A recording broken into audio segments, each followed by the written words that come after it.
The study door closed with a sound too quiet for what it meant.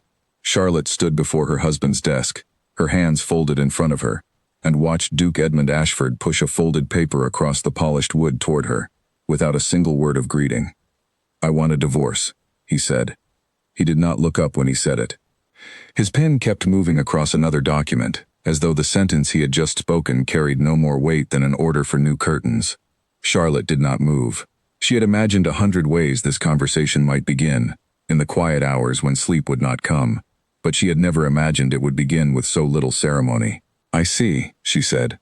Edmund finally lifted his eyes to hers. He seemed almost disappointed that she had not gasped, had not reached for the back of a chair, had not begged him to explain himself. He was a man who liked reactions. They confirmed his power. Charlotte's calm unsettled him more than tears would have. "You understand why," he said, setting down his pen. "Our marriage has become an arrangement in name only. I have found someone who suits my position, someone the world expects to stand beside a duke." Charlotte knew the name before he said it. Lady Vivian Colfax had been seen at every gathering Edmund attended for the past several months, always dressed in colors that matched his coat, always laughing at his jokes a heartbeat before anyone else did. Charlotte had watched the pattern form the way she watched numbers form in a ledger, slowly, then all at once. "You have made your decision," she said. "I will not stand in your way." Edmund blinked. He had prepared arguments. He had prepared responses to tears, to accusations, to threats of scandal. He had not prepared for agreement. "You are not going to fight this? Would fighting change your mind?" He did not answer, which was answer enough. "Then there is nothing to fight," Charlotte said. "I will have my belongings moved from the East Wing by the end of the week." She turned to leave, and it was only then, with her hand on the door, that Edmund allowed himself the smallest smile. He believed he had won something. He believed the woman leaving his study was a quiet wife stepping aside so he could pursue a brighter future, a future built on his title, his lands, his name. He had no notion that the empire he called his own, the one that paid for the coat on his back and the horses in his stable and the wine in his cellar, existed only because of the woman walking away from him now. Charlotte closed the door behind her and stood alone in the corridor for a moment, letting the cold air of the hallway settle over her like a second skin. She did not cry. She had done her crying years ago, in the first winter of their marriage, when she had understood exactly what kind of man she had been given to. Since then she had learned to keep her sorrow where no one could see it. Tucked beside the columns of numbers she balanced every month in a small leather book that no one in the household, including her husband, knew existed. She walked past the portraits lining the hallway, generations of Ashford dukes staring down with painted pride, none of them aware that the family's survival had nothing to do with their titles and everything to do with a merchant's daughter from a modest house near the docks. Her father, Julian Vane, had built a shipping and textile business from almost nothing, trading in wool and cotton, and later in machinery, that other men had not yet learned to value.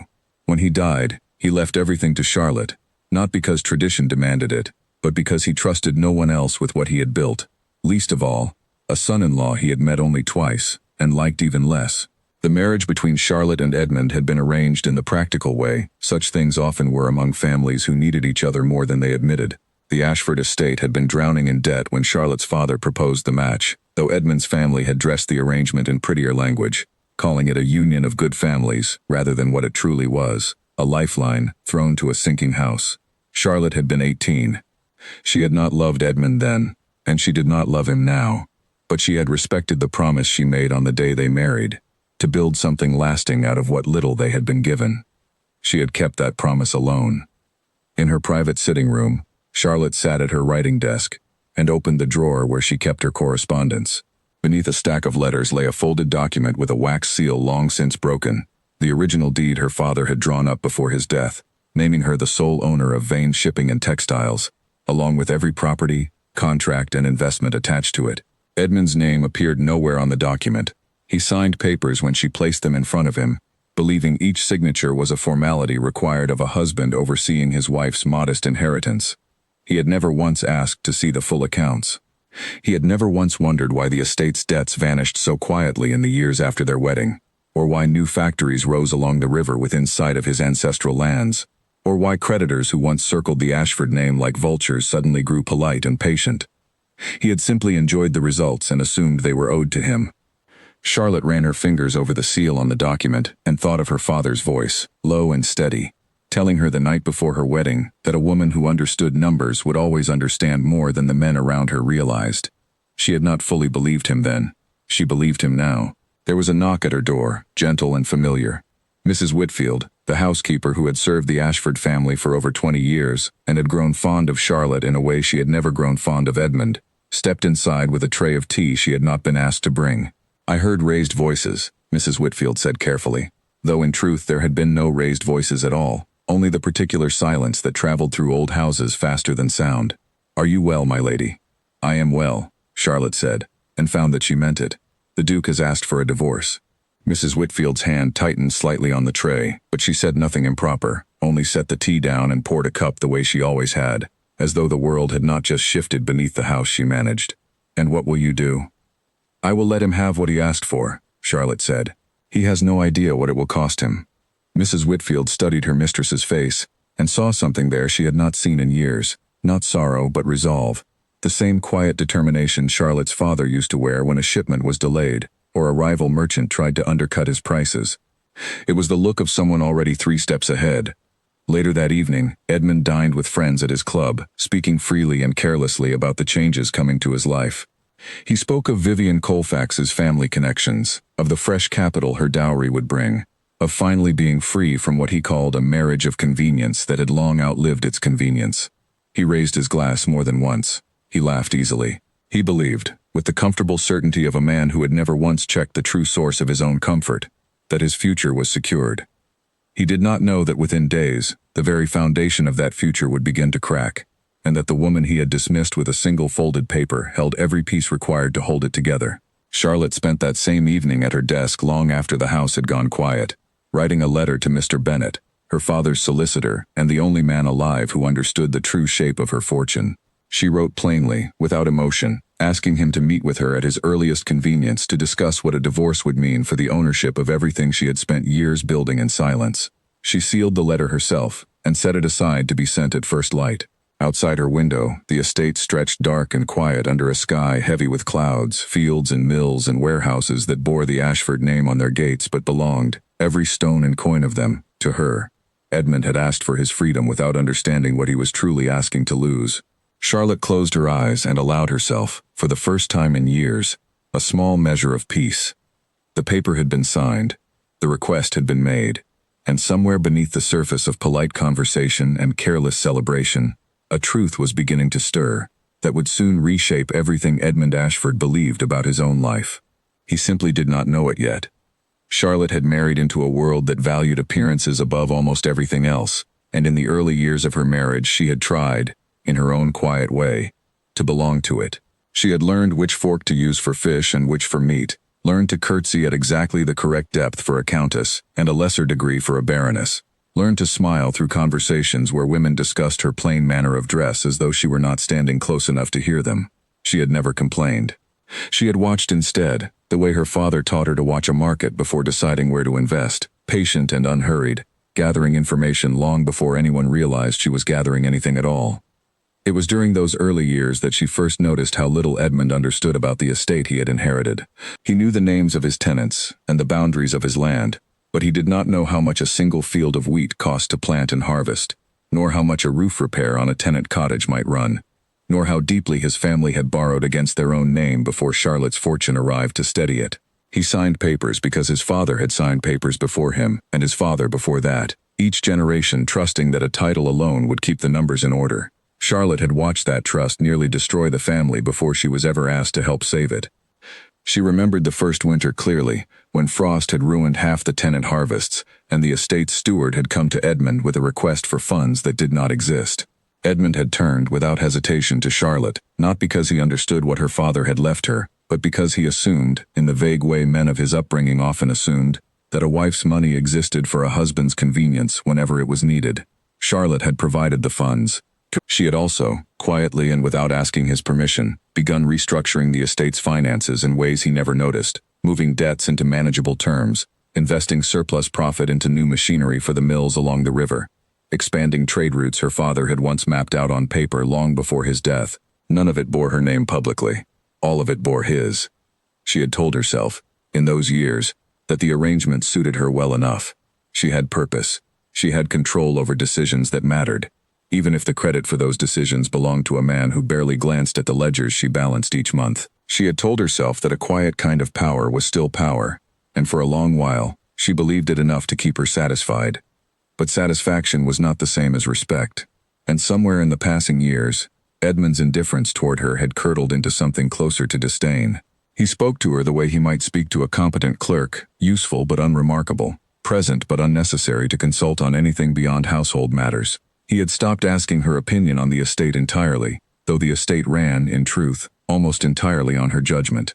He had begun disappearing to London for weeks at a time, returning with new coats and new company, and less patience than before for the quiet woman who managed everything he took for granted. Charlotte finished her tea, the porcelain cup cooling in her hands as she looked once more toward the window and the dark fields beyond it. She thought of her father's final words to her, spoken in a voice already weakened by illness but steady in its certainty. He had told her that a fortune built carelessly could vanish in a single season, but a fortune protected by patience and quiet vigilance could outlast any man who tried to claim it as his own. She had not fully understood him then. She understood him completely now. Whatever Edmund believed he was walking toward, Charlotte knew he had not once considered what he was walking away from. He had asked for his freedom without ever asking what that freedom would cost him, and Charlotte, for the first time in a long while, felt something close to certainty settle over her, steady and unshaken, as she folded her letter to Mr. Bennet and set it beside the candle to wait for morning. The letter reached Mr. Bennet 3 days after Charlotte sent it, and he arrived at the estate the following morning without delay, his carriage pulling up the long gravel drive just as the sun broke through a heavy layer of cloud. Charlotte received him in her private sitting room, away from the ears of household staff who might carry word of the meeting to Edmund before she was ready for him to know anything at all. Mr. Bennet was an older man, careful in his movements and precise in his speech, the kind of solicitor who had built his reputation on discretion rather than ambition. He had served Charlotte's father for nearly 30 years and had watched Charlotte grow from a curious girl trailing behind her father through warehouses and counting rooms into the composed woman now seated across from him with a stack of documents already prepared. "You said in your letter that the Duke has requested a divorce," Mr. Bennet said, settling into his chair. "I assume you wish to understand your position." "I wish to understand everything," Charlotte said. "Not simply my position, but his." Mr. Bennet allowed the faintest smile to cross his face, the expression of a man who had long suspected this day might come, and had quietly prepared for it without ever being asked. "Your father anticipated a moment such as this, my lady. It is why the trust was structured the way it was." He opened his case and withdrew a set of papers, laying them across the small table between them, with the same careful precision he brought to every part of his work. Charlotte had seen these documents before, though never all together in one place, never laid out so plainly that even someone unfamiliar with legal language could understand their weight. "Vane Shipping and Textiles was never transferred into the Ashford name," Mr. Bennet explained. "Your father structured the inheritance as a trust held solely in your name, with provisions ensuring that no husband, regardless of marriage, could claim ownership or controlling interest without your direct and documented consent. The Duke's signature appears on operational papers, contracts, correspondence, but never on the deed of ownership itself. He signed everything I placed in front of him," Charlotte said. "He never once asked what he was signing. Then he signed authorizations, letters of introduction, shipping agreements bearing his title for the sake of appearance, nothing more," Mr. Bennet said. "Every mill, every warehouse, every contract with the merchants along the eastern coast, all of it remains legally and entirely yours." Charlotte sat back slightly, absorbing the confirmation of something she had suspected, but never allowed herself to fully trust. She had built the estate's recovery with her own judgment, but there had always been a small, quiet fear that somewhere in the tangle of paperwork, Edmund's name had crept into ownership without her noticing, the way water finds its way into even the most carefully sealed room. "And the debts he believes were cleared through his own management," Charlotte said. "What happens to those records if the divorce proceeds?" "They remain as they are," Mr. Bennet said. "Recorded as payments made by Vane Shipping and Textiles on behalf of the Ashford estate, structured as loans with your trust as the lender. Not gifts, not transfers of ownership. If you choose, those loans could be called in upon dissolution of the marriage, in full, immediately." The weight of what he was describing settled over the room slowly. Charlotte had not married Edmund for love, and she had certainly not stayed married to him out of affection that had long since faded, but she had never once considered using her fortune as a weapon against him. She had used it as a shield, quietly protecting a household and a name that was never truly hers to protect. Now, for the first time, she understood that the same shield could become something else entirely, if she chose to let it. "I do not wish to ruin him," Charlotte said quietly. "I wish only to leave with what is mine." "That may prove more difficult than it sounds," Mr. Bennet said. "The Duke has, from what my associates tell me, already begun speaking publicly of his coming marriage to Lady Vivian Colfax. He has implied to creditors and business associates that his financial position will only strengthen once the divorce is finalized. If those creditors come to understand the truth of where his current stability originates, the consequences may unfold whether you intend them or not." Charlotte considered this in silence for a long moment. She thought of Edmund at his club, no doubt raising his glass and speaking of his bright future with the same careless confidence he had shown in his study days earlier.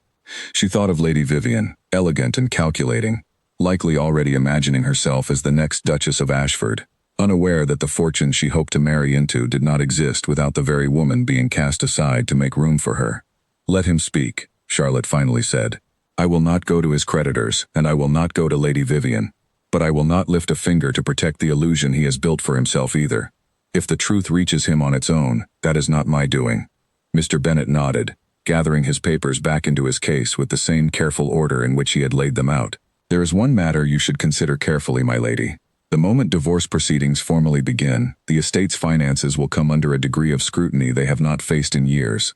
Banks conducting due diligence, solicitors reviewing marital assets, all of it will eventually uncover what has been quietly true for a decade. It may be sooner than you expect." "Then let it come sooner," Charlotte said. "I have hidden long enough." After Mr. Bennet departed, Charlotte remained in her sitting room for a long while, watching the carriage disappear down the long drive toward the main road. She thought of the years she had spent managing crisis after crisis without recognition, negotiating shipping contracts under Edmund's name while he attended dinners in London, restructuring failing investments while he complained about the tediousness of estate matters he never bothered to understand. She had done all of it quietly because quiet had once felt like safety. It no longer did. That evening, Edmund returned from London in high spirits, having spent the better part of 2 days in the company of Lady Vivian and her family.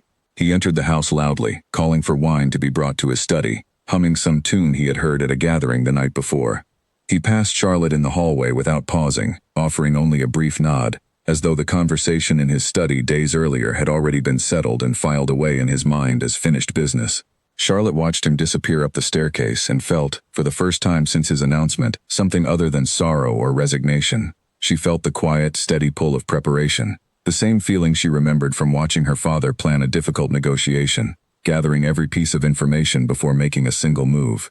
2 days later, the first sign of trouble reached Edmund, though he did not yet recognize it as trouble at all.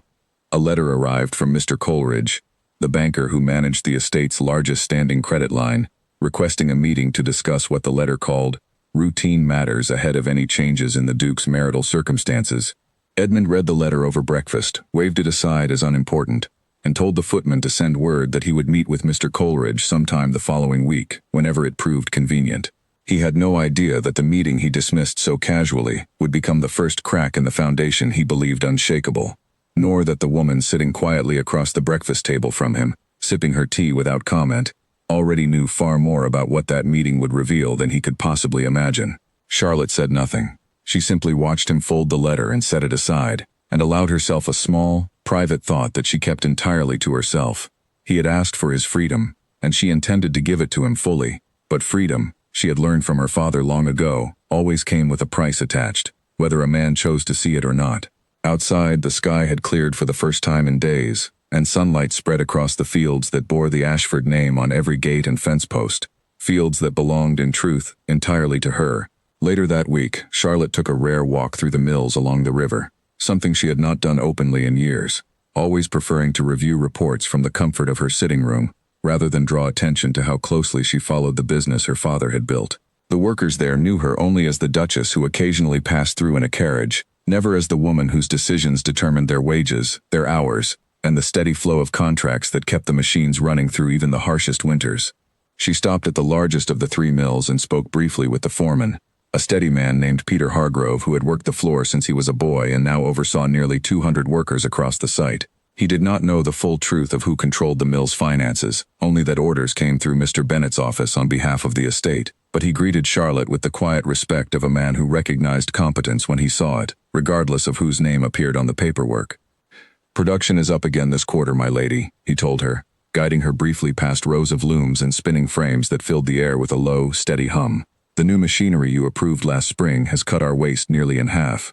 Charlotte nodded, taking in the sight of something she had built from careful calculation and patient investment, something that existed because she had trusted her own judgment, even when no one around her knew she was exercising it at all. She thought of Edmund's careless confidence at his club, his certainty that his future was secured, and she felt no anger toward him in that moment, only a quiet, clear-eyed understanding of how little he truly knew about the empire that carried his family name. "Keep good records of this quarter's output," she told Hargrove before she left. "It may be needed sooner than usual."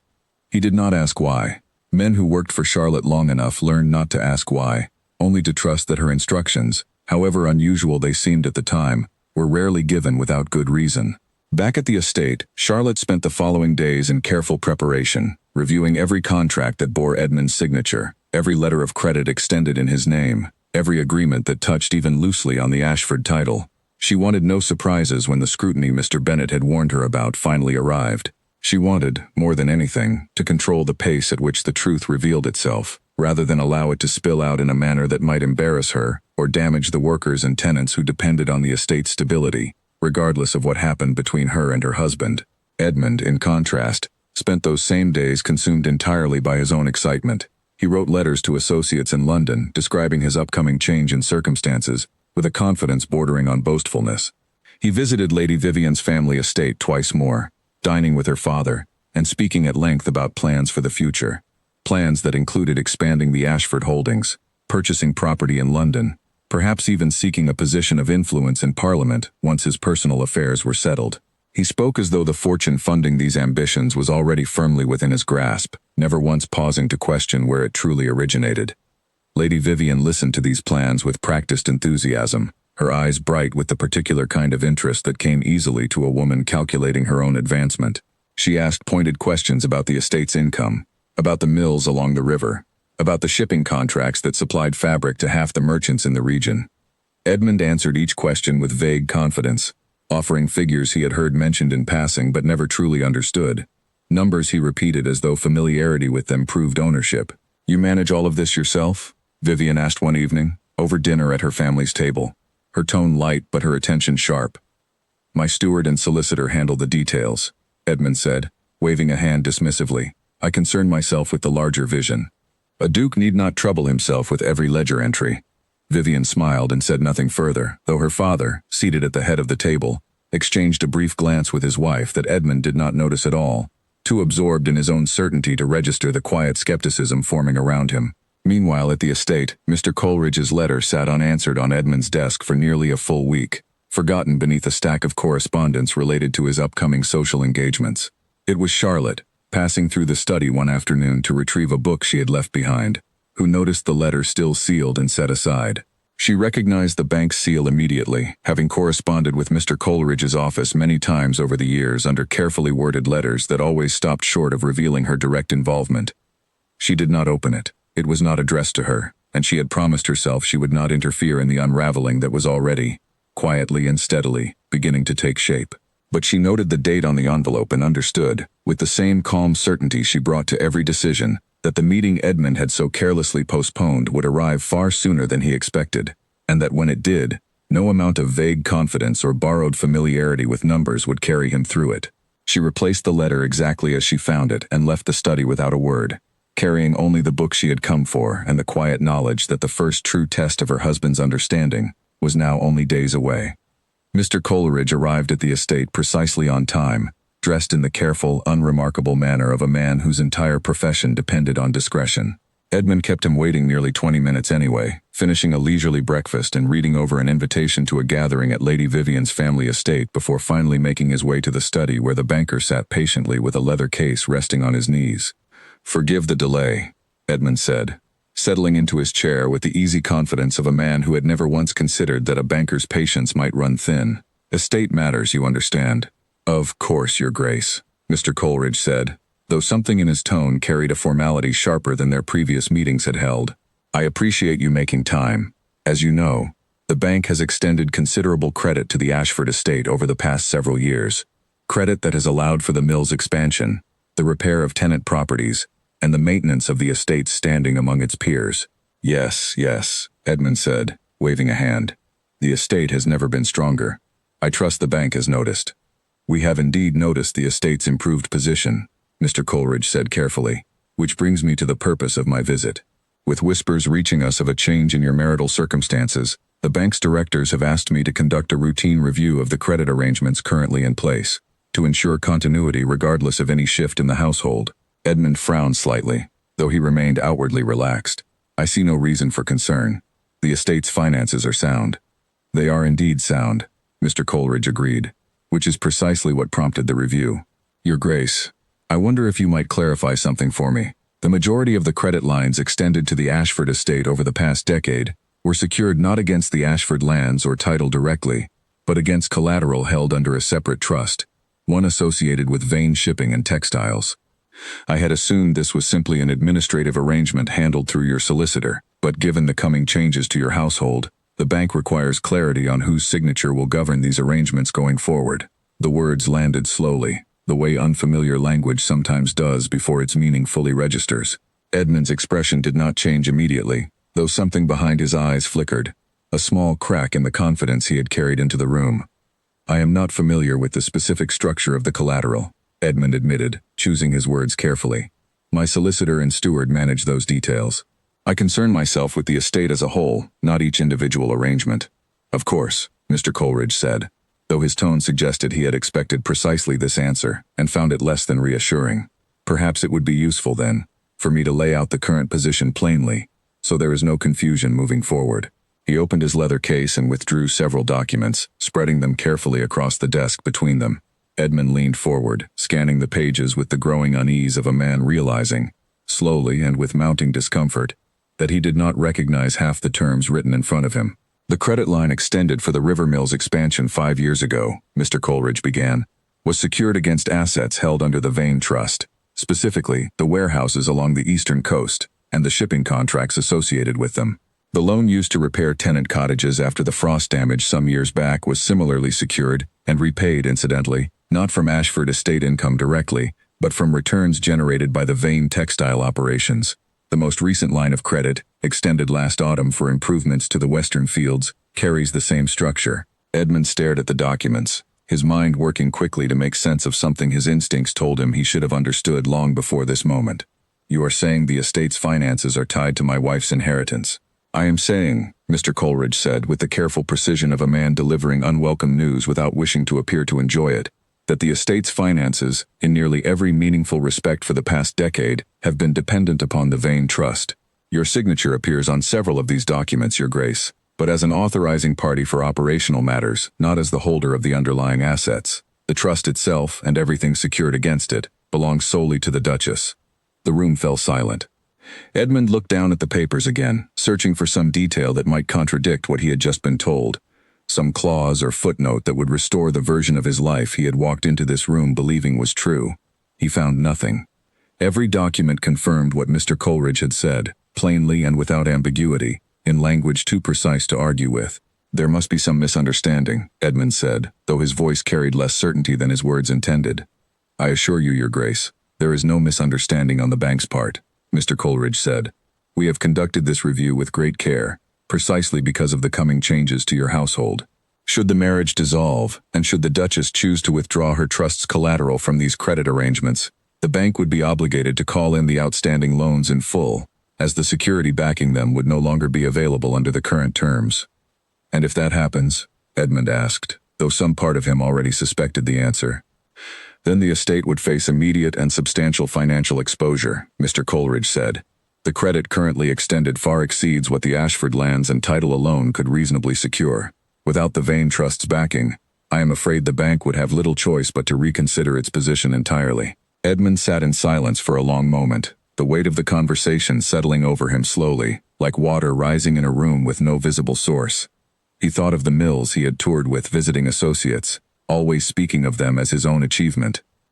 He thought of the tenant cottages repaired after the frost, the new machinery installed in the spinning rooms, the shipping contracts that had transformed the estate's fortunes over the past decade, all of it discussed at dinners and gatherings as evidence of his own careful stewardship.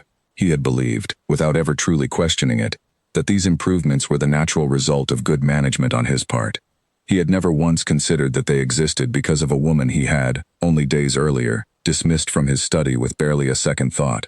"I will need to review these matters further," Edmund said finally, gathering the documents with hands that were not quite steady. "Thank you for bringing this to my attention, Mr. Coleridge." "Of course, Your Grace," the banker said, rising and gathering his case. "I would recommend clarity be reached quickly. The bank cannot extend further credit under the current uncertainty, and any new arrangements you wish to pursue, whether for the estate or for future plans, will require confirmation of where the underlying assets truly stand." After Mr. Coleridge departed, Edmund remained alone in his study for a long while, staring at the documents scattered across his desk without truly seeing them. He thought of Lady Vivian's questions over dinner, her sharp interest in the mills and the shipping contracts, her assumption, shared by everyone who knew him, that the fortune behind the Ashford name belonged to him. He thought of the confident letters he had written to associates in London, describing plans for expansion and influence that depended entirely on resources he now understood were never his to command. He thought, finally and reluctantly, of Charlotte, standing in his study days earlier, agreeing to his request for divorce without argument, without tears, without a single word of protest. He had mistaken her calm for weakness. He was beginning to understand, with a cold and uncomfortable clarity, that it may have been something else entirely. Charlotte, meanwhile, spent that same afternoon in her sitting room, reviewing correspondence from Mr. Bennet regarding the formal steps required to begin divorce proceedings. She worked steadily, methodically, the same way she approached every difficult task, breaking each step into manageable pieces and addressing them in careful order. She did not yet know precisely what had transpired in Edmund's meeting with Mr. Coleridge, though she suspected, given the timing, that the truth had likely begun to surface. A knock came at her door, and Mrs. Whitfield entered with a look Charlotte had not seen on the housekeeper's face in years, a mixture of concern and something close to quiet satisfaction. "The Duke has been in his study since the banker left, my lady," Mrs. Whitfield said. "He has not called for anything. Not even wine." Charlotte set down her pen and considered this information carefully. Edmund not calling for wine after a difficult conversation was, in her years of marriage to him, nearly unprecedented. Whatever Mr. Coleridge had told him, it had clearly struck deeper than she had anticipated. "Thank you, Mrs. Whitfield," Charlotte said. "That will be all."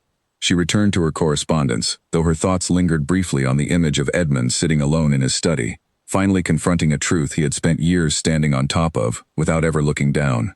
She felt no triumph in the thought, only the quiet satisfaction of watching a long-delayed reckoning finally begin to unfold on its own terms, without any need for her to force it into motion. That evening, Edmund did not attend the dinner Charlotte had arranged with a handful of neighboring families, sending word instead that he was unwell and would remain in his study. Charlotte hosted the dinner alone, as she had done many times before during his frequent absences to London, and the guests, accustomed to Edmund's periodic unavailability, thought nothing unusual of it. But later that night, long after the guests had departed and the house had settled into silence, Charlotte passed by the study and saw a thin line of candlelight beneath the door. She paused for a moment, listening to the faint sound of papers being shuffled, of a man searching through documents he did not fully understand, looking for answers to questions he had never before thought to ask. She did not knock. She continued down the hallway toward her own rooms, leaving Edmund alone with the slow, uncomfortable process of discovering exactly how little of his own life he had ever truly controlled. The following morning, Edmund summoned his steward, a practical man named Harold Finch who had managed the estate's day-to-day operations for nearly 15 years. Finch arrived expecting a discussion of tenant rents or the upcoming harvest, and was instead met with a barrage of questions about the origins of the estate's credit, the source of funds behind the mill expansions, and the precise nature of the arrangements with Mr. Bennet's office. "I have always understood the funding to come through the Duchess's family trust, Your Grace," Finch said carefully, choosing his words with the caution of a man who sensed he was standing at the edge of a conversation, far more delicate than it appeared. "Mr. Bennet's office handles the paperwork. I simply carry out the instructions passed along to me." "And you never thought to mention this to me directly?" Edmund asked, his voice sharper than he intended. "I assumed Your Grace was aware," Finch said. "The arrangement has never been hidden, only quietly managed." I believed it was simply not a matter that required discussion given how smoothly things have run. Edmund dismissed him shortly after, unsatisfied but unable to find fault with an answer that, in truth, only confirmed what Mr. Coleridge had already told him. He spent the remainder of the morning reviewing old correspondence he had never bothered to read closely, letters from Mr. Bennet's office that he had signed without question over the years, letters he now realized carried Charlotte's authority behind every line, disguised in the careful, formal language solicitors use to keep such matters quiet. He found, buried among the papers, a letter from nearly 6 years earlier, written shortly after the frost had devastated the tenant harvests. The letter, addressed to him but clearly drafted with someone else's guidance, outlined a proposed loan structure to cover repairs and replanting costs. He remembered signing it. He remembered feeling relieved that the crisis had been handled so quickly and so quietly, without the public embarrassment of creditors circling the estate the way they had during his father's final years. He had never once asked where the funds truly came from. He had simply been grateful the problem disappeared. He thought now of Charlotte during that winter, calm and composed as always, never once mentioning the strain the frost had placed on the estate's finances, never once suggesting that she herself had quietly resolved a crisis that could have destroyed his family's standing entirely. He had assumed, in his own careless way, that the crisis had simply passed on its own, the way difficulties sometimes did for men fortunate enough not to have to think too closely about how such things were managed. By midday, Edmund found himself standing at the window of his study, looking out over the fields that stretched toward the river mills in the distance. He had walked those fields countless times, had shown them off to visiting friends and business associates as evidence of his family's enduring prosperity, had never once paused to wonder how a family so deeply in debt only a decade earlier had managed such a remarkable recovery. He understood now, with a clarity that left him unsettled rather than relieved, that the recovery had never truly been his family's at all. He thought of Lady Vivian, and for the first time since their courtship began, a small, uncomfortable doubt crept into his certainty about their future together. She had asked pointed questions about the mills and the shipping contracts more than once, questions he had answered with vague confidence, never suspecting that his answers were built on assumptions rather than fact. If the truth of the estate's finances became known, he wondered what her interest in him might become, stripped of the wealth she believed accompanied his title. He pushed the thought aside quickly, unwilling to consider it fully, and instead turned his attention to what he might do next.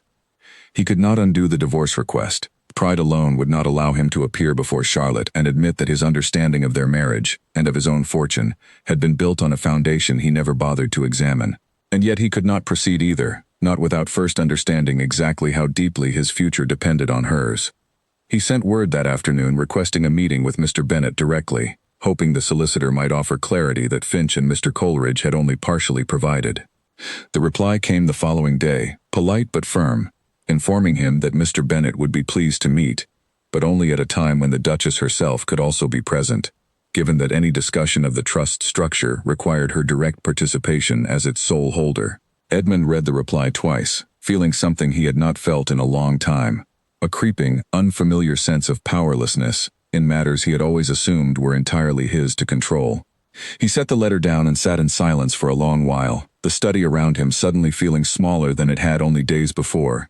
Its familiar comforts, the polished desk, the shelves of books he rarely read, the portraits of ancestors staring down from the walls, all of it now tinged with a truth he could no longer avoid.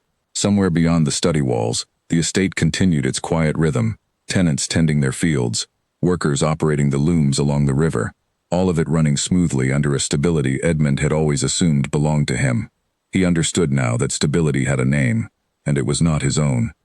He would meet with Mr. Bennet. He would meet with Charlotte, but for the first time since he had summoned her to his study to request a divorce, Edmund found himself dreading a conversation rather than commanding it, uncertain of what he might learn, and even less certain of what, if anything, would remain of the future he had so confidently begun to build.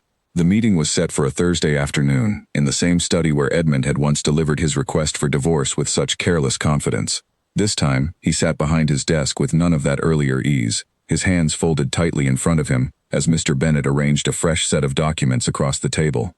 Charlotte sat nearby, composed as always, her expression giving away nothing of what she already knew was about to unfold. "Your Grace," Mr. Bennet began, "I understand you wish for full clarity regarding the ownership structure of the estate's finances, particularly as it relates to the trust established by the late Mr. Julian Vane." "Yes," Edmund said. I want to understand precisely what belongs to whom." Mr. Bennet nodded and began laying out the documents with the same methodical patience he brought to every matter, explaining each piece in plain, unhurried language, as though speaking to a man encountering the information for the very first time, which, in every meaningful sense, he was. Vane Shipping and Textiles was established by Mr. Julian Vane over 30 years ago, Mr. Bennet said. Upon his death, the entirety of the business, its properties, contracts, and holdings, passed into a trust structured specifically to protect it from claims by marriage. The Duchess is, and has always been, the sole beneficiary and controlling authority of that trust. Your signature appears on numerous operational documents over the years, authorizations for shipments, agreements with merchants, letters accompanying business correspondence, but these were signed in your capacity as a representative acting on the trust's behalf, not as an owner of its assets. Edmund listened, his jaw tightening slightly with each new detail, though he said nothing, allowing Mr. Bennet to continue. The credit lines extended to the Ashford estate over the past decade, as Mr. Coleridge has already explained, were secured against the trust's holdings, not the estate's own lands or title. Mr. Bennet continued. This includes the funds used for the mill expansions, the tenant cottage repairs following the frost damage, and the improvements made to the western fields last autumn. In every instance, the underlying security was, and remains, the property of the Duchess. And if the divorce proceeds, Edmund said, his voice quieter than before, what happens to these arrangements? That decision rests entirely with the Duchess, Mr. Bennet said. She may choose to allow the current arrangements to continue under new terms. She may choose to withdraw the trust's backing entirely, or she may choose something in between. The trust is hers to direct as she sees fit. Edmund turned to look at Charlotte for the first time since the meeting began, searching her face for some sign of what she intended, some flicker of the anger or triumph he might have expected from a woman holding such power over a man who had so carelessly dismissed her only days earlier. He found neither. Her expression remained calm, unreadable, the same composed stillness she had carried into his study when he first asked for the divorce. "I have no wish to punish you, Edmund," Charlotte said, speaking directly for the first time since the meeting began. "I never structured any of this with the intention of holding it over you.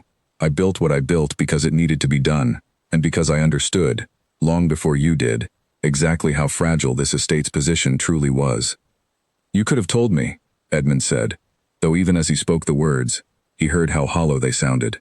He had never asked. He had never once, in all their years of marriage, sat down with Charlotte and asked her a genuine question about the finances that sustained their household.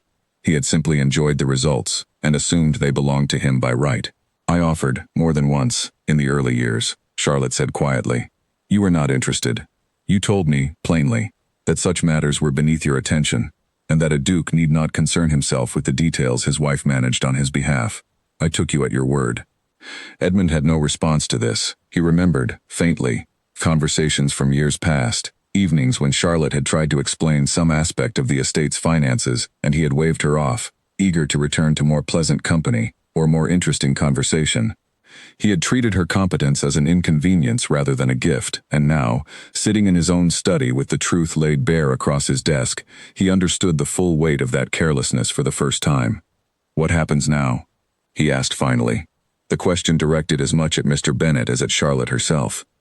"The divorce will proceed as you requested," Charlotte said.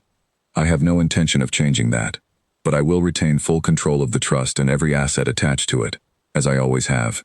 Whatever arrangement exists between the estate and the trust going forward will need to be renegotiated, separately from our marriage, on terms I find acceptable." "And if I refuse those terms?" Edmund asked, though the question carried little of its intended weight, spoken by a man who already understood he held almost no leverage in the conversation. "Then the loans currently securing the mill expansions and the western field improvements will be called in full, as outlined in the original agreements," Mr. Bennet said plainly. "The estate, without the trust's backing, would need to satisfy those obligations through its own remaining assets, which, I am afraid, would not be sufficient to cover the amounts owed."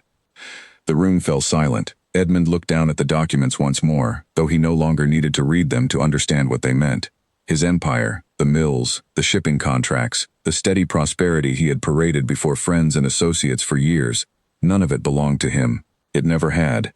He had simply been permitted to stand in front of it, to accept the credit for a success he had not built and did not understand, while the woman who had actually built it remained quietly, deliberately, in the background. He thought of Lady Vivian, of the plans he had described to her over recent weeks, plans for expansion and influence funded by a fortune that was never truly his to spend. He thought of the letters he had written to associates in London, boasting of a bright future secured by wealth he did not control. He felt, for the first time in longer than he could remember, something close to shame. "I did not know," he said quietly, more to himself than to either Charlotte or Mr. Bennet. "I know you did not," Charlotte said, and there was no cruelty in her voice, only a tired, steady honesty that had been years in the making. That was, in many ways, precisely the problem. Mr. Bennet gathered the documents carefully, arranging them back into his case with the same unhurried precision he brought to every matter. "I will draft the necessary paperwork for both the divorce proceedings and the renegotiation of the trust's involvement in the estate's finances. I would recommend, Your Grace, that you consider carefully how you wish to proceed before making any further public statements regarding your future plans." He left the study shortly after, leaving Edmund and Charlotte alone together for the first time since the conversation had begun. Edmund remained seated behind his desk, staring at the empty space where the documents had lain only moments before, while Charlotte rose slowly, smoothing the front of her dress with the calm, practiced grace she brought to every movement. "I never wanted to see you humiliated, Edmund," she said, pausing near the door. "I only wanted, finally, to stop hiding." She left the study without waiting for a response, and Edmund sat alone in the silence that followed, surrounded by the same portraits of ancestors that had watched over generations of Ashford dukes, none of them offering any comfort for a man who had, in a single afternoon, discovered exactly how much of his life had never truly belonged to him at all. Outside, the fields stretched toward the river mills under a sky beginning to darken with the promise of evening rain, fields and mills and warehouses that had carried his family's name for generations, built, he now understood completely, on a foundation that had never been his to claim. That evening, Edmund did not attend supper. He remained in his study long after the candles had burned low, replaying the conversation in his mind, searching for some angle he might have missed, some argument that could restore even a fraction of the certainty he had carried into that room only hours earlier. He found none. Every path he considered led back to the same simple, unavoidable truth. The empire he had spent years believing was his own achievement belonged, in every meaningful sense, to the woman he had so casually dismissed. He thought of his father, who had died believing the family name alone would always be enough to secure its future, and he wondered, with a discomfort he had never before allowed himself to feel, whether he had simply inherited that same blindness without ever questioning it. His father had nearly lost everything through carelessness and pride. Edmund had assumed his own generation had done better, had built something more secure, never once realizing that the security he enjoyed had been built entirely by someone else's hand. A letter arrived the following morning from Lady Vivian, cheerful in tone, inquiring about the progress of his divorce proceedings and mentioning, almost in passing, that her father had begun making inquiries with his own solicitors regarding the formal terms of a potential engagement. She wrote of properties in London she hoped they might consider together, of plans for a wedding that would rival any seen in recent years, of a future built on the wealth and influence she believed Edmund possessed in full measure. Edmund read the letter twice and felt, for the first time since their courtship began, a genuine reluctance to respond. He had nothing yet to offer her beyond a title that, without the trust's backing, carried far less weight than either of them had assumed. He set the letter aside without answering it immediately, uncertain, for the first time in his adult life, of what he could honestly promise anyone. He spent the following days quietly reviewing every document Mr. Bennet had left behind, reading correspondence he had signed without thought over the years, tracing the slow, patient pattern of Charlotte's involvement in every corner of the estate's recovery. He found records of decisions he had never known were made, contracts renegotiated during his absences in London, a near disaster with a shipping partner in the north averted entirely through Charlotte's quiet intervention, all of it carried out without his knowledge, and without any expectation of recognition. He began to see, slowly and with growing discomfort, the shape of the life he had actually been living, one built almost entirely on foundations laid by a woman he had treated as an afterthought. He remembered evenings spent at his club, boasting to friends about the estate's recovery, accepting congratulations for a success that was never truly his to claim. He remembered dismissing Charlotte's attempts at conversation about the household's finances, waving away her careful explanations as tedious details unworthy of a duke's attention.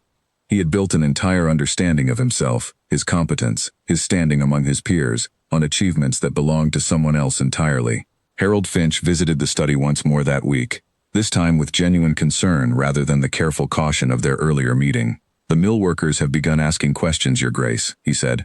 "Word travels quickly among the tenants and the merchants along the river. If the trust's involvement becomes widely known, it may affect confidence in the estate's stability, regardless of how the divorce itself concludes." "What would you suggest?" Edmund asked, and there was little of his old authority left in the question, only the plain uncertainty of a man no longer sure what remained within his control. "I would suggest, Your Grace, that whatever arrangement you reach with the Duchess be settled quickly and clearly," Finch said. "Uncertainty does more damage to an estate's standing than almost any single piece of unwelcome news, provided that news is eventually accompanied by clarity." Edmund considered this advice carefully, recognizing in it the same practical wisdom Charlotte had always applied to every decision she made, whether he had noticed it at the time or not. He realized, with a bitterness he could not quite suppress, that even his own steward now seemed to understand the estate's true foundations better than he ever had. He did not respond to Lady Vivian's letter for nearly a week, and when he finally did, his reply was shorter and less certain than anything he had written to her before. Careful to avoid promises about wealth or property he no longer felt confident claiming as his own.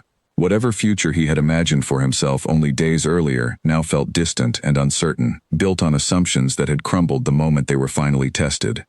Charlotte, for her part, continued her days much as she always had, reviewing correspondence from Mr. Bennet, walking the grounds near the mills, speaking quietly with Mrs. Whitfield over tea in the evenings. She did not gloat, did not seek out Edmund to remind him of what he had lost, did not allow herself even the small satisfaction of watching his discomfort unfold from a distance. She had spent too many years building quietly to waste her energy now on triumph. What mattered to her was simpler than revenge, and far more lasting. The clear, undeniable truth of what she had built, finally standing in the open, no longer hidden behind a name that was never truly hers to begin with. The gathering at Lord Colfax's estate had been planned for weeks, a grand summer evening meant to celebrate the coming engagement between Lady Vivian and Duke Edmund Ashford.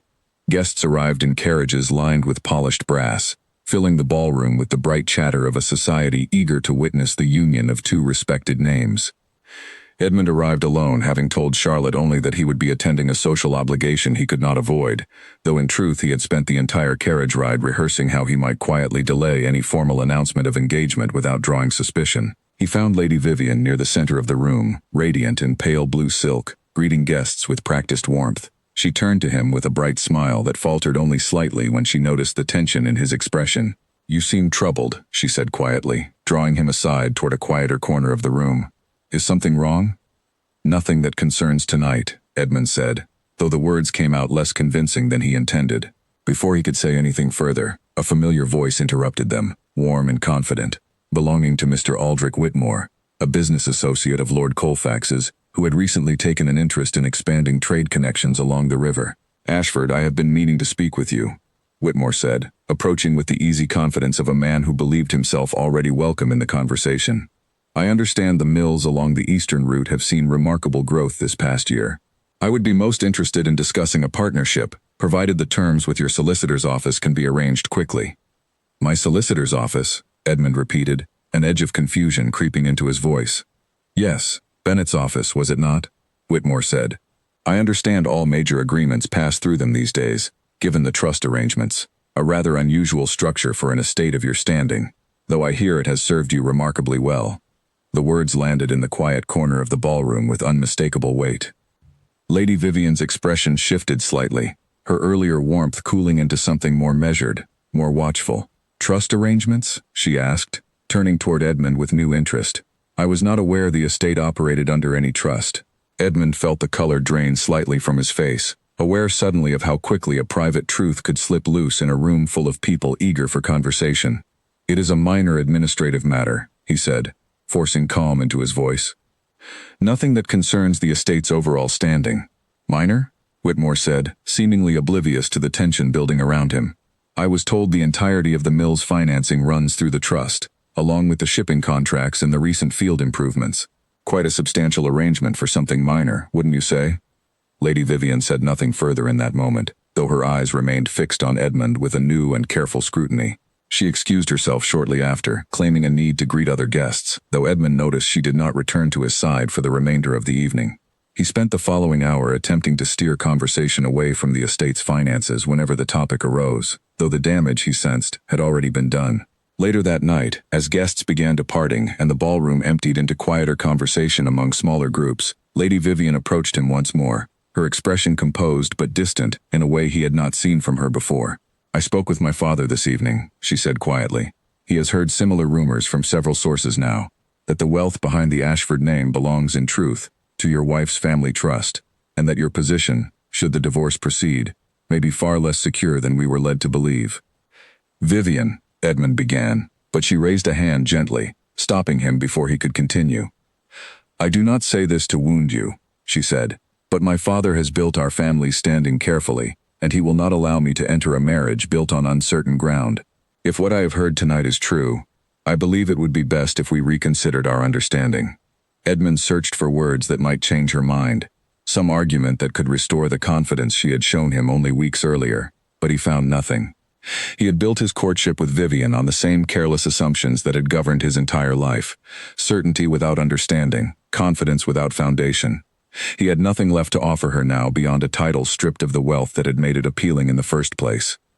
"I understand," he said finally, and the words carried a weight he had not expected, an admission not only to Vivian but to himself, that everything he had built his recent plans upon had been an illusion from the very beginning.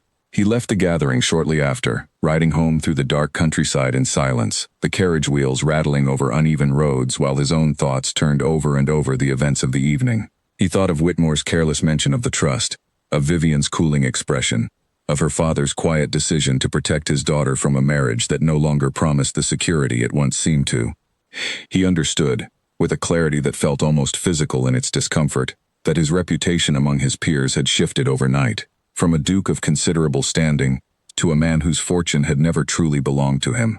When he arrived back at the estate, the house was quiet, most of the household already asleep, though a single light remained lit in Charlotte's sitting room. He hesitated outside her door for a long moment before finally knocking, something he had not done in longer than he could remember. Charlotte opened the door herself, still dressed, a book set aside on the small table beside her chair. She studied his face for a moment, taking in the exhaustion and quiet defeat written across it, before stepping aside to let him enter. "The engagement with Lady Vivian has ended," Edmund said, without preamble. "Word of the trust reached her family this evening." "I am sorry to hear it," Charlotte said, though her tone carried no particular warmth, only a steady, careful honesty. "Are you?" Edmund asked, searching her face for some hint of the satisfaction he half expected to find there. "I take no pleasure in your disappointment," Charlotte said, "but I will not pretend I am surprised. You built your plans on assumptions you never questioned, the same way you built our marriage on assumptions you never questioned. Eventually, assumptions meet reality, whether we wish them to or not." Edmund lowered himself into a chair across from her, the fight gone out of him entirely. "I came to ask you to reconsider the divorce," he said quietly. "I know I have no right to ask it, but I understand now, more clearly than I ever have, exactly what you built, and exactly what I stood to lose by taking it for granted." Charlotte considered him for a long moment before answering, her expression neither cold nor forgiving, simply thoughtful, the same careful consideration she brought to every difficult decision. "I spent years hoping you might see me the way you are seeing me now," she said finally. "I hoped it long before you ever asked for a divorce. But that hope cannot undo what has already happened between us, Edmund. You did not ask for this reflection because you found new respect for me. You are asking because the life you built without me has collapsed, and you are afraid of what remains without it." "That is not entirely fair," Edmund said, though even as he spoke he recognized the truth in her words. "Perhaps not entirely," Charlotte allowed, "but close enough to matter. I will proceed with the divorce as planned. I will retain full control of the trust and everything attached to it, as I have every right to do. What arrangement exists afterward between the estate and my business interests will be a matter of careful negotiation, conducted through Mr. Bennet, on terms that protect the tenants and workers who depend on this estate's stability, regardless of what happens between us personally." Edmund absorbed this in silence, understanding that the woman before him had already moved past whatever grief their marriage's ending might have caused her, had already begun building whatever future remained for herself, independent of him entirely. He thought of the years he had spent barely noticing her presence in his own household, and understood, with a bitterness reserved entirely for himself, that he had lost something valuable long before he ever understood its true worth. "What will you do now?" he asked quietly, unsure if he had any right to the question at all. "I will step forward, finally, as the owner of what I built," Charlotte said. I have hidden behind your name long enough. It is time the world understood exactly whose hands have kept this estate standing all these years." She rose from her chair, signaling gently that the conversation had reached its natural end. Edmund stood as well, lingering for a moment at the door before finally speaking once more. "I am sorry, Charlotte," he said. "Truly." "I believe you are," she said. "But sorrow, like assumption, does not undo what has already been built, or what has already been lost." She closed the door quietly behind him, and Edmund walked the long hallway back to his own rooms alone, past the portraits of ancestors who had never once had to reckon with a truth quite like the one now settling over him, that everything he had believed about his own life, his own competence, his own worth among his peers, had been built on a foundation belonging entirely to someone else, someone he had never once thought to truly see, until it was far too late to matter. News of the broken engagement spread through their small society with the particular speed reserved for scandal involving titled families. Within days, whispers reached every drawing room within a day's ride of the Ashford estate. Some accounts exaggerated, others surprisingly close to the truth, all of them circling the same central fact. The Duke of Ashford's fortune had never truly been his own, and the wife he had so publicly intended to discard held the only claim to it that mattered. Edmund felt the shift in how people regarded him almost immediately. Invitations that once arrived weekly slowed to a trickle. Associates who had eagerly sought his company at the club grew suddenly busy whenever his name was mentioned for an evening's gathering. He understood, with the particular clarity that comes only after losing something, that much of the respect he had enjoyed throughout his life had never truly been earned through his own character or judgment, but borrowed, quietly and consistently, from an empire that was never his to claim credit for. He attempted, in the days following his conversation with Charlotte, to salvage what remained of his standing through sheer determination, meeting with Harold Finch to discuss ways the estate might operate independently of the trust, exploring whether new credit might be secured against the Ashford lands and title alone, without any reliance on Charlotte's fortune. The results of these efforts proved discouraging. The estate's own holdings, without the mills, the shipping contracts, and the textile operations built by the Vane family, amounted to considerably less than Edmund had ever imagined, barely sufficient to maintain the household in its current state, let alone fund any of the ambitions he had once spoken of so freely. "The land itself is sound, Your Grace," Finch told him during one such meeting. "But the true value of this estate over the past decade has come almost entirely from the trust's involvement. Without it, I am afraid we would be looking at an estate not unlike the one your father left behind, burdened and uncertain, rather than the prosperous holding it has become." The comparison struck Edmund harder than he expected. He had spent years believing himself a better steward than his father had been, a man who had nearly lost everything through carelessness and pride. He understood now that the difference between his father's failure and his own apparent success had never truly been a difference in judgment at all, only a difference in whether a capable woman happened to be standing quietly behind each man, willing to correct the mistakes neither had bothered to notice. He spent an evening alone in the estate's library, pulling down old ledgers from years past, tracing the family's finances back through decades of records his father and grandfather had kept, searching for some pattern of competence he might claim as his own inheritance, separate from anything Charlotte had built.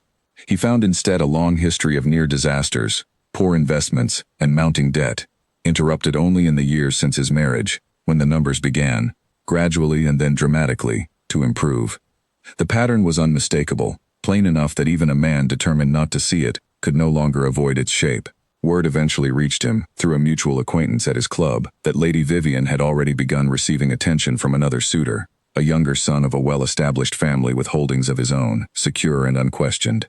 Edmund felt no particular jealousy at the news, only a distant, hollow recognition that Vivian's interest in him had always been tethered more closely to assumed wealth than to any genuine regard for his character.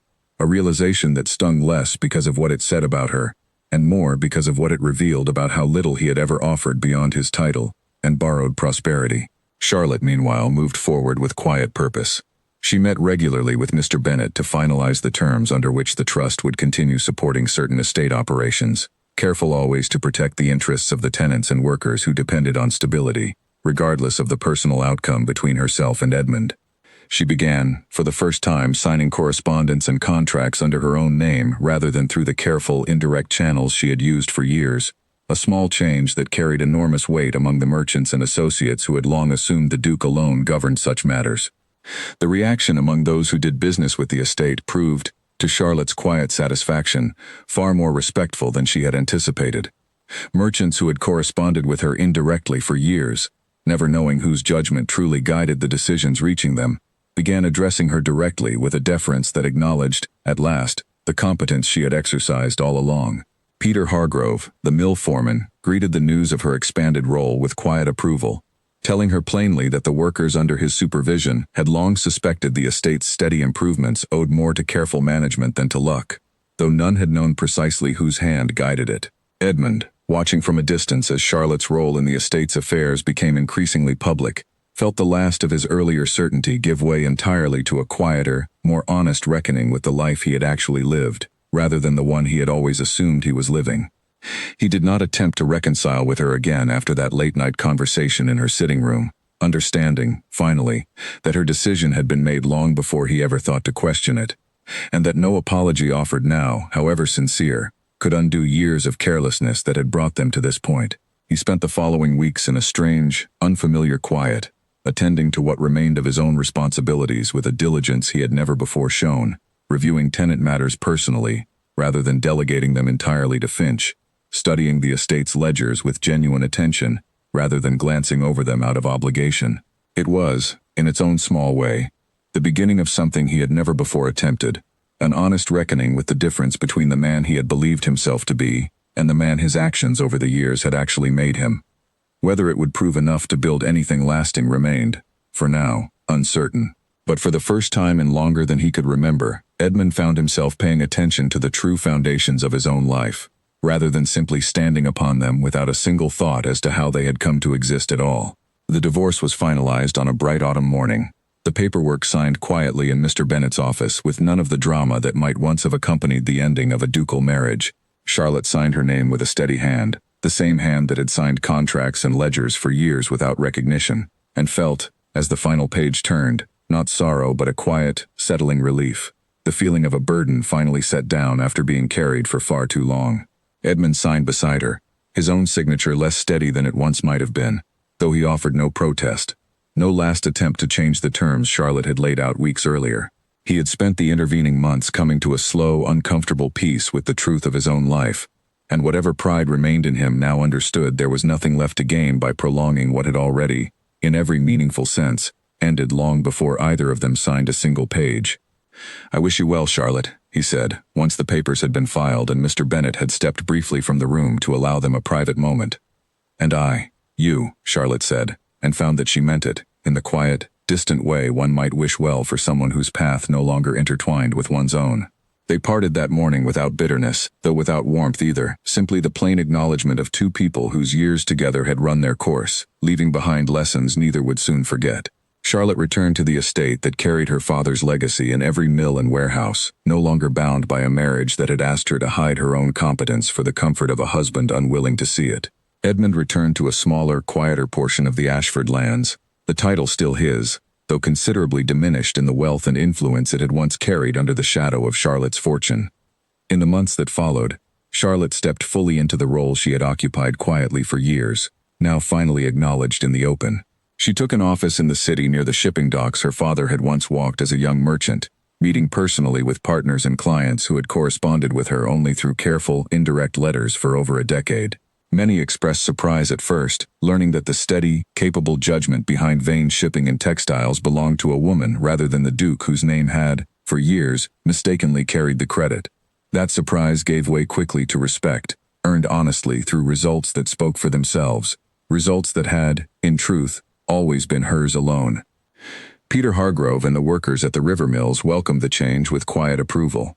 Having long suspected the careful decisions guiding their livelihoods carried a steadier hand than the Duke's occasional, distracted visits ever suggested.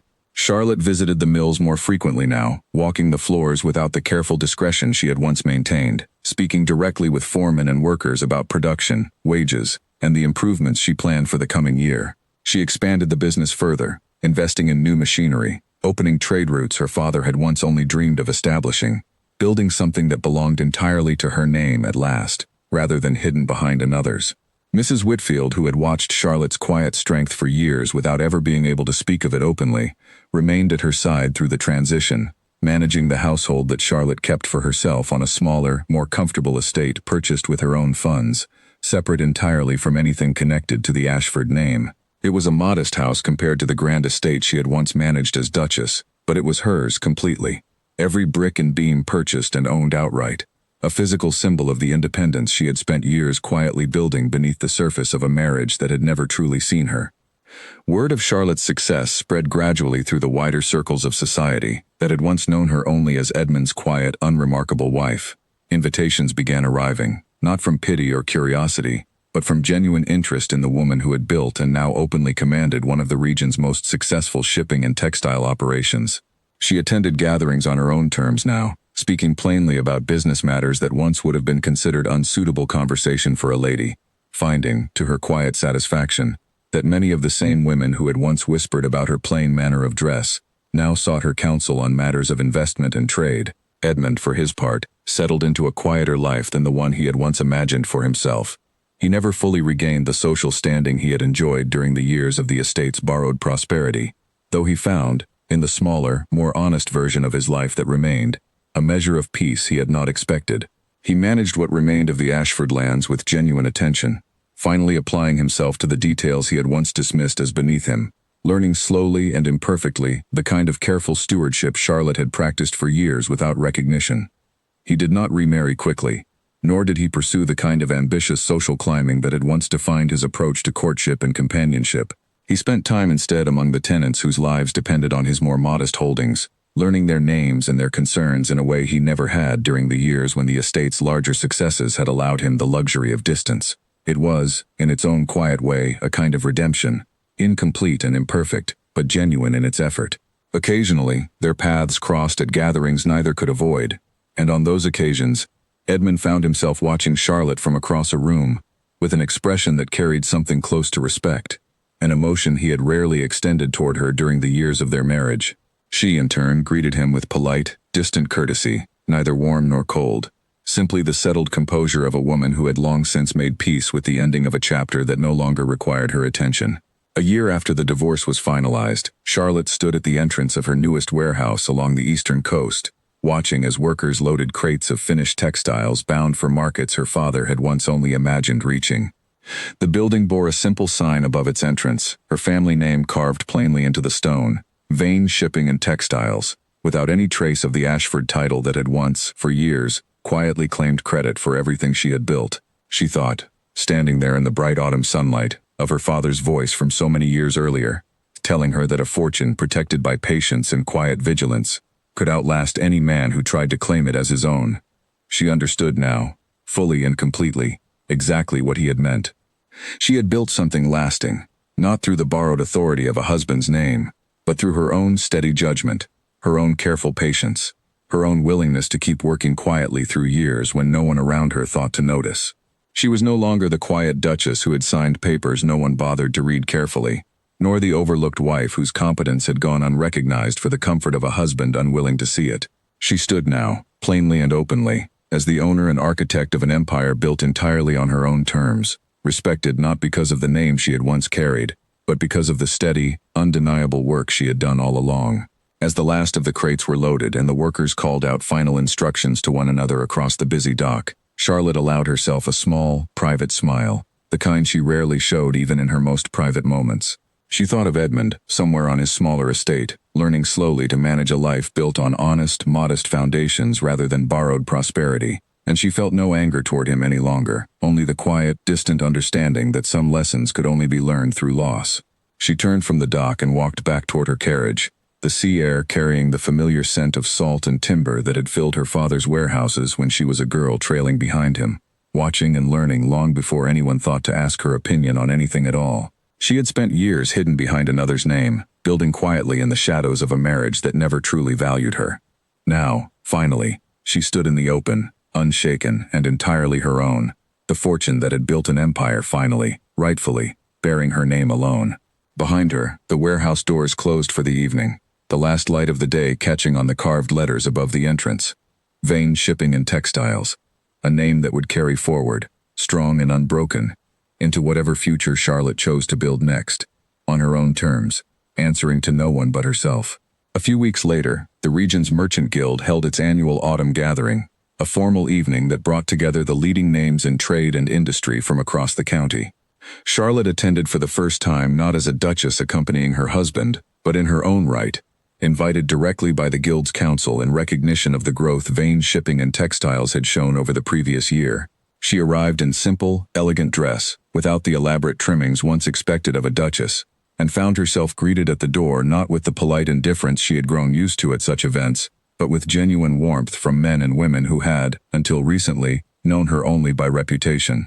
Lord Colfax himself approached her early in the evening, his expression carrying none of the wariness she might have expected from the father of a woman whose engagement had collapsed, partly because of the very truth Charlotte now stood openly beside. "I must confess, my lady," he said, "I did not fully appreciate the scale of what you had built until my own solicitors reviewed the trade agreements last spring.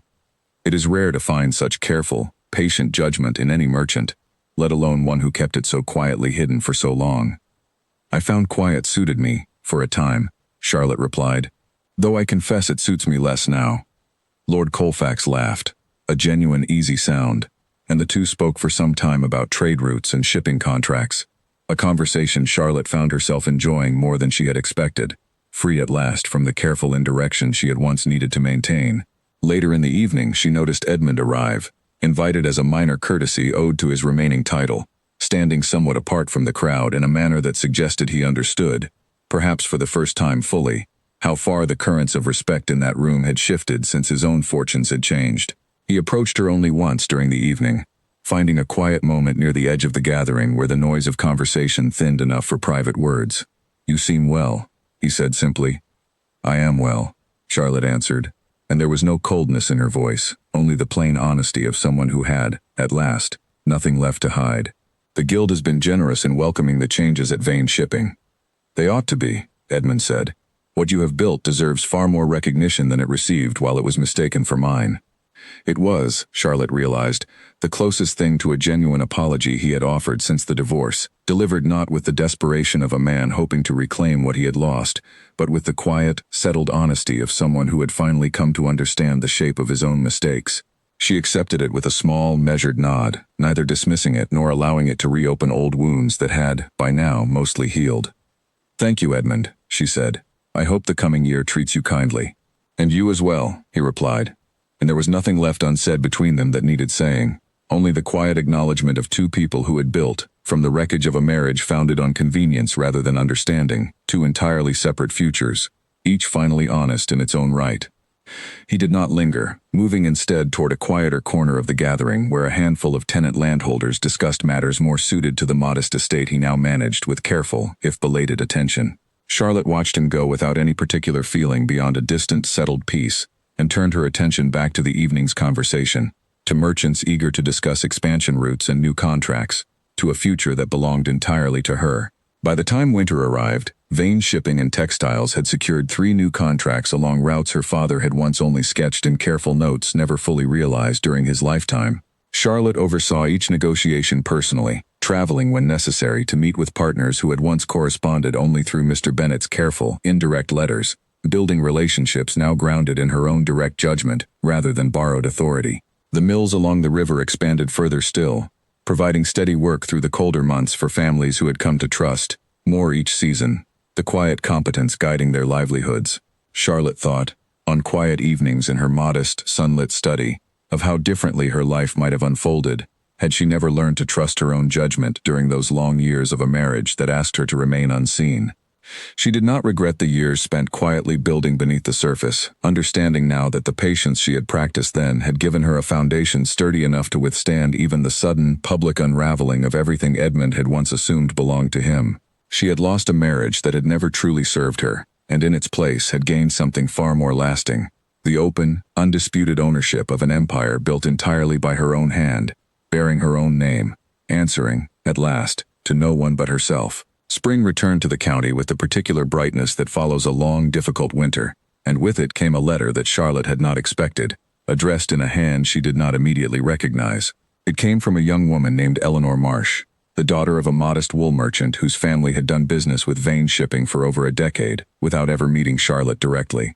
Eleanor wrote asking whether she might call upon Charlotte to discuss an idea she had been developing, a new method for treating wool fibers that promised to reduce waste significantly during the spinning process. Charlotte agreed to the meeting with genuine curiosity, and when Eleanor arrived at the mill offices the following week, she found a young woman barely out of her teens, nervous but determined, carrying a small satchel of carefully drawn diagrams and calculations. Eleanor explained her idea with the same quiet persistence Charlotte remembered in herself at that age, watching her father's warehouses and slowly building the confidence to speak up about what she observed. Most men I have shown this to assumed I did not understand what I was proposing, Eleanor admitted, some frustration creeping into her otherwise careful tone. They spoke to my father instead, even when I was the one explaining the method. Charlotte listened closely, recognizing in Eleanor's words an old, familiar frustration she had carried silently for years of her own life. She reviewed the diagrams with genuine attention, asking pointed questions about the mechanics of the process, and found, within the hour, that Eleanor's idea held real promise, the kind of careful, practical innovation that could meaningfully improve the mill's efficiency in the coming years. I will fund a trial of this method myself, Charlotte told her, and you will oversee it personally, credited under your own name in every record we keep. I know what it costs a woman to have her ideas quietly absorbed into someone else's reputation. That will not happen here. Eleanor's eyes brightened with a mixture of surprise and gratitude that Charlotte recognized easily, having once hoped, quietly and without much expectation, for exactly this kind of recognition herself. Over the following months, Eleanor's method proved successful beyond what either of them had initially hoped, reducing waste in the spinning process by nearly a third, and earning her a permanent position overseeing innovation across all three of the company's mills. Charlotte watched her grow into the role with quiet satisfaction, understanding that the empire she had built was not simply about wealth or contracts, but about creating space where competence, wherever it appeared, could finally be seen and rewarded honestly. It was during this same season that Charlotte received an unexpected visit from Mrs. Whitfield, who arrived at her study one afternoon with news that Edmund had begun courting again, quietly and without the public fanfare that had accompanied his pursuit of Lady Vivian. The woman in question, a widow named Margaret Hollis who managed her late husband's modest farming holdings on the edge of the county, was known for her practical sensibility and her complete lack of interest in titles or grand estates. Charlotte received the news with mild curiosity rather than any lingering emotion, pleased in a distant way that Edmund seemed, finally, to be building something honest rather than chasing the appearance of prosperity he had once mistaken for substance. Charlotte's own life, meanwhile, continued to expand in directions she had never dared imagine during her years as Duchess. She began mentoring several young women whose families did business with Vane Shipping, offering guidance on trade negotiations and financial planning that had once been considered entirely unsuitable knowledge for women of any class. Word of her willingness to teach spread quietly through merchant circles, and within a year, she found herself regularly consulted not only on matters directly related to her own business, but on broader questions of trade policy affecting the entire region. She purchased a second warehouse that autumn, this one along a newly developed stretch of coastline where her father had once speculated future trade might flow, though he had died before ever seeing the prediction realized. Standing at the building's entrance on the day it formally opened, watching workers carry the first shipments of finished textiles through its doors, Charlotte felt the particular satisfaction of watching a vision passed down through patient years finally take its full, complete shape. She thought often, in those months, of the conversation with her father the night before her wedding, his voice steady despite his illness, telling her that a woman who understood numbers would always understand more than the men around her realized. She understood now that his words had carried a deeper truth than simple financial wisdom, that they spoke to the quiet, patient strength required to build something lasting, while the world around her assumed she was simply standing in someone else's shadow. On a clear evening in early winter, nearly 2 years after the divorce had been finalized, Charlotte hosted a small gathering at her own estate for the merchants and associates who had become, over the past years, genuine partners rather than simply business contacts maintained through careful correspondence. Eleanor Marsh attended, now confidently discussing her latest innovations with visiting textile buyers from the north. Peter Hargrove came as well, along with his wife, both clearly at ease in a setting that would once have seemed impossibly distant from their positions at the mill floor. Charlotte moved through the gathering with quiet, unhurried confidence, no longer the overlooked wife managing crises in silence, no longer hiding careful judgment behind someone else's signature. She was, entirely and openly, the architect of everything around her, respected not for the name she carried, but for the steady work that had built it all, piece by careful piece, across years when almost no one thought to notice. Late in the evening, after most of the guests had departed, Charlotte stood alone for a moment on the small terrace overlooking her modest but thriving estate, the lights of the mill still visible in the distance along the river, the warehouses standing dark and steady under a clear winter sky. She thought of how far she had traveled from the young woman who had once agreed, without protest, to a divorce she believed she deserved no better than to accept quietly. She had not needed anger to build what she now possessed. She had needed only patience, careful judgment, and the quiet, unshakable belief that her own competence, however long it went unrecognized, remained entirely real, regardless of whether anyone else chose to see it. That belief had carried her through years of being overlooked, through a marriage that valued appearance over substance, through the sudden unraveling of a life built on assumptions never truly hers to begin with. Now, standing in the cold, clear air with her own empire stretching quietly toward the horizon, Charlotte understood completely what her father had tried to tell her so many years before. A fortune protected by patience could outlast any man who tried to claim it as his own, and a woman who understood her own worth, even when the world around her did not, would eventually find that worth impossible to ignore. She turned from the terrace and walked back into the warmth of her home, ready for whatever the coming year might bring, unshaken, unhidden, and entirely, finally, her own. Mr. Bennet visited her the following week, older now and speaking more slowly than he once had, though his mind remained as sharp as ever.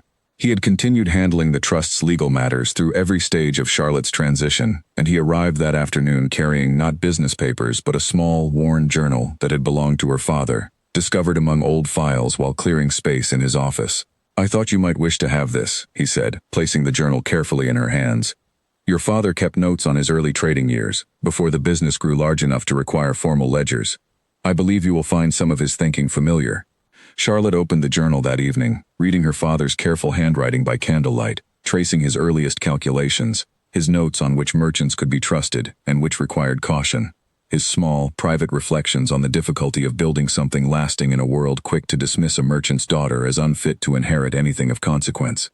She found, tucked among the practical notes, a short passage written not long before her birth, expressing his hope that any child of his, son or daughter, would learn to trust their own judgment above the opinions of those too comfortable to question their own assumptions.